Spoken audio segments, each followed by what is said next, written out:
एक ही मुल्क लेकिन उसके 4 सूबे जो एक दूसरे से बिल्कुल मुख्तलिफ है।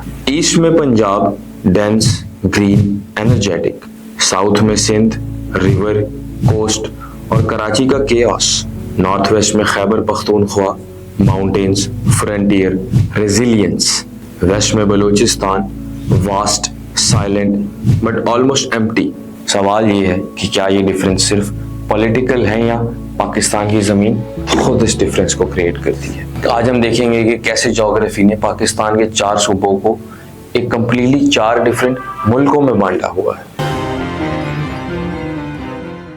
ये province literally land of 5 reverse है, यानी कि रावी, चनाब, जेहलम, सतलज और ब्यास। ब्यास इस वक्त इंडिया में है। पंजाब आबादी के लिहाज से पाकिस्तान का सबसे बड़ा सूबा है। इसकी आबादी तकरीबन 10 करोड़ से ऊपर है, जो कि पूरे पाकिस्तान का तकरीबन 55% बनता है। पंजाब वाकई में इंडस रिवर सिस्टम का हार्ट है।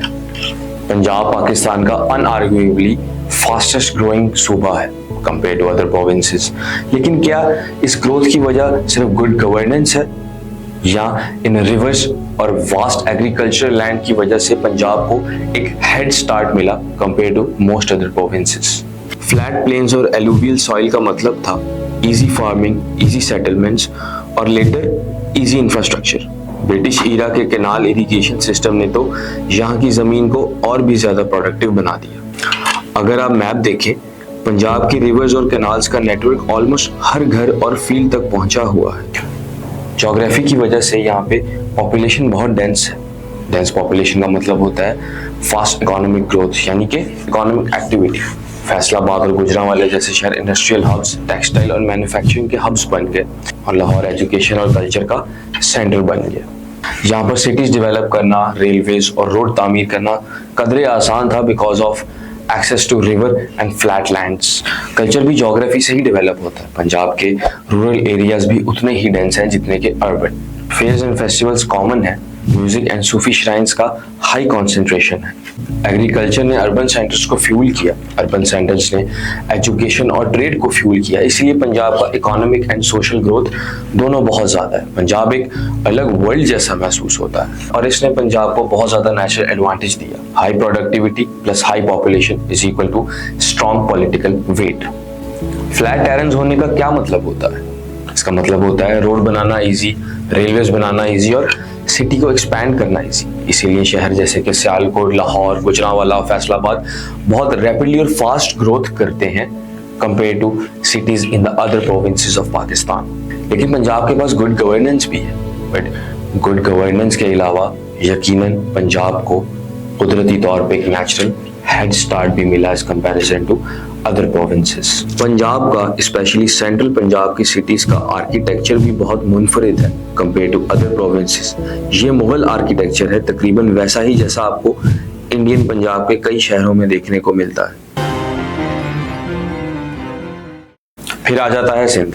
सिंध का वर्ल्ड पंजाब के वर्ल्ड से टोटली डिफरेंट है। ये ज्योग्राफिकल मिक्स है, इंडस रिवर प्लस अरेबियन सी। अपर सिंध फर्टाइल प्लेन्स, एग्रीकल्चर का हब। लोअर सिंध डेल्टा और कोस्ट, ट्रेड और अर्बन माइग्रेशन का सेंटर। इंडस रिवर ने यहाँ एक सिविलाइजेशन क्रिएट की। कई हजारों साल पुरानी तहसीब मोहनजोदाड़ो के रून्स आज भी यहाँ पे मिलते हैं और मोहनजोदाड़ो आज भी सिंध का एक शहर है। यहाँ से साबित होता है कि सिंध में लाइफ कितनी पुरानी है as compare to other cities and provinces of Pakistan. River के फर्टाइल सॉइल ने फार्मिंग को सदियों तक सस्टेन किया और लोअर सिंध के डेल्टा और कोस्ट ने ट्रेड एंड माइग्रेशन को पॉसिबल बनाया। सिंध की आबादी अराउंड 5.5 करोड़ है।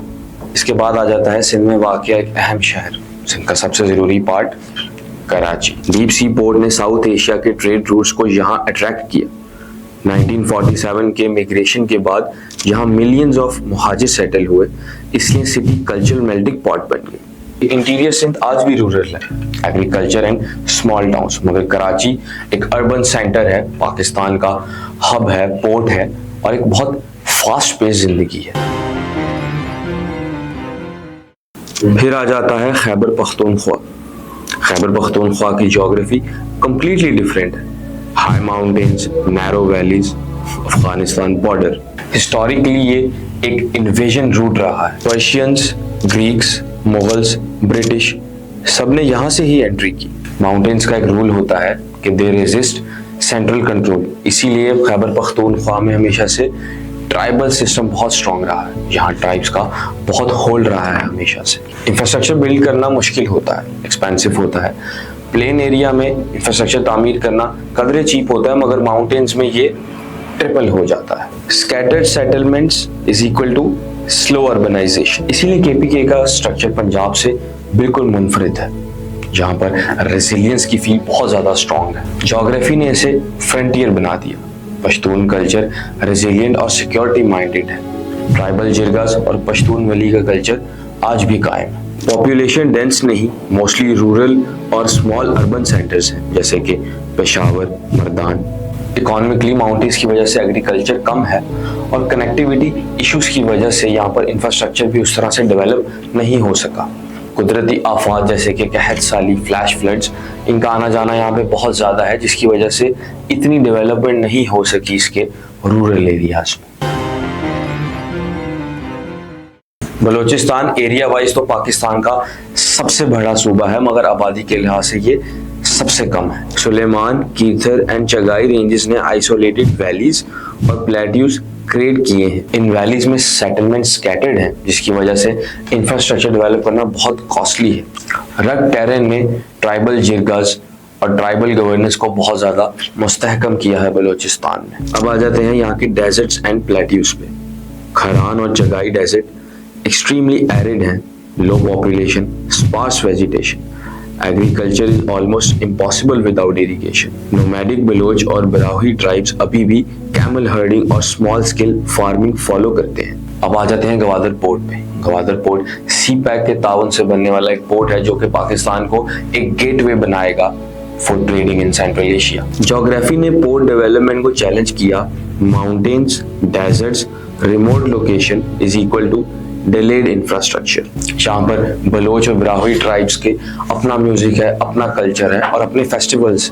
यहाँ पर सेटलमेंट बहुत ज़्यादा आइसोलेटेड है, जिसकी वजह से ट्राइबल जस्टिस सिस्टम बहुत ज़्यादा डोमिनेंट है बलूचिस्तान में।